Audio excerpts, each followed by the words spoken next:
I was a second semester college senior, so in between dodging overdue library fees and the guy I may or may not have dance floor made out with the night before, I found a way to make it to class. And I was especially excited for my gender studies class, so I showed up on the first day and I settled down, trying not to look as hungover as I felt, and always on the prowl, I noticed a cute guy in the front of the classroom.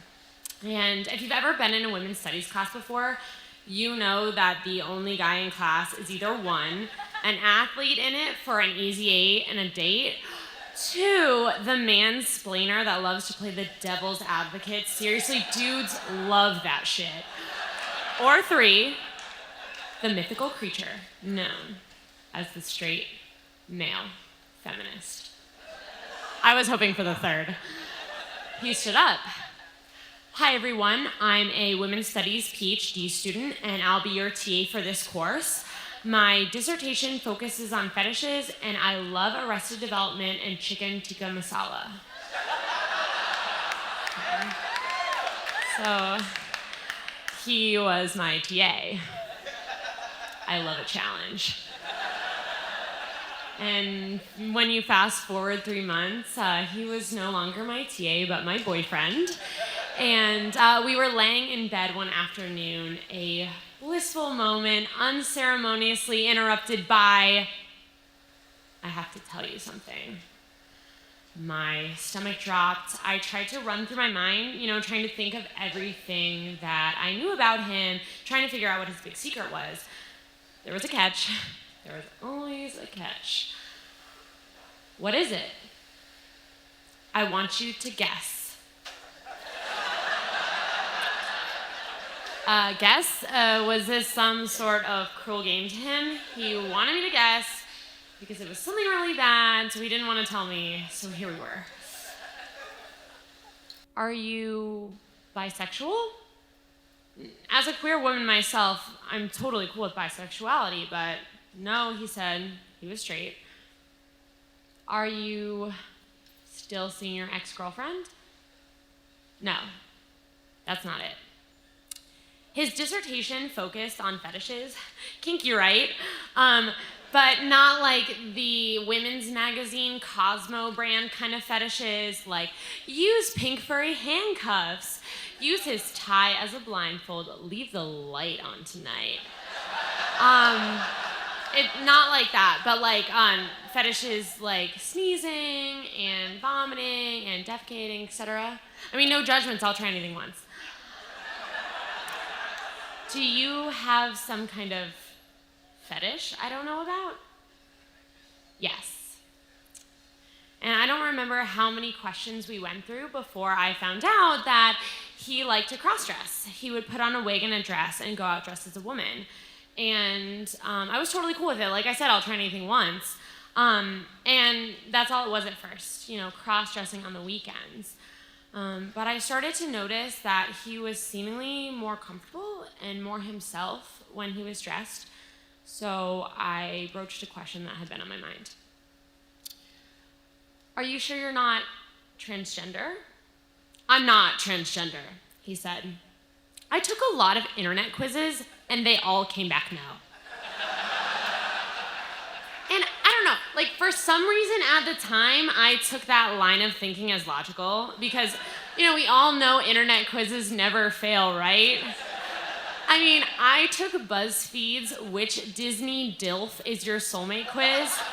DILF as in Dad I'd like to fuck. Like, seriously, which Disney Dad I'd like to fuck is an actual quiz on BuzzFeed. Anyways, I got Mufasa from The Lion King. I know. Rest in peace, right? And I was like, BuzzFeed knows me, And don't even get me started on which ousted Arab Spring ruler are you? Okay, I'm Egypt's Hosni Mubarak, but that's beside the point. In this case, though, internet quizzes were wrong, so she and I began her transition together. And, there was no question in my mind that we would stay together. We had a lot of fun and we were in love. And it was the kind of love where you purposefully watch bad movies to make fun of them. Has anyone else seen What to Expect When You're Expecting with Jennifer Lopez and Cameron Diaz? Yeah, it's terrible. It's not worth it. Don't do it. The kind of love where you throw leftover, uncooked, plain penne pasta out your car window at the frat boys on the sidewalk, so like normal romantic stuff. The kind of love where you listen to Jay-Z and Beyonce's Crazy in Love and you're like, that's us, that's us. And the kind of love where you plan your future together. And there were a lot of fun parts of her transition. I was basically her personal stylist, and she was basically my life-size Barbie doll, blonde hair and all.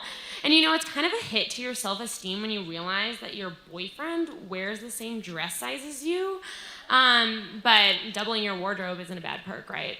And there were, of course, a lot of hard times, too. She called me once from Panera. She was in her car in the parking lot. And she was too scared to go in and order a sandwich because she thought that they would hear her deep voice and know she was transgender. And I felt really helpless in that moment because I wasn't there with her. There wasn't much I could do. And I just told her that it was going to be okay and that she was beautiful. And then we hung up. And I kind of realized that now every daily task was going to be a challenge, and we couldn't just go to the pool or go to the movies, and this was what our life was like now, but I wanted to live it alongside her. And she also became really active on social media, which she never really cared about before she transitioned, and it was good for her because it gave her a lot of newfound confidence, but it also gave her a lot of newfound admirers. And so my jealousy reared its ugly head, and it was kind of like, who are these people? They didn't know anything about us, and I thought this was our thing. We were going through this together. And soon I graduated and I moved away in search of a job. And after almost a year of living in different places and just painstakingly trying to make long distance work a breakthrough. So I called her with the good news. I got a job in DC. Oh, she said. Well, I don't live in DC.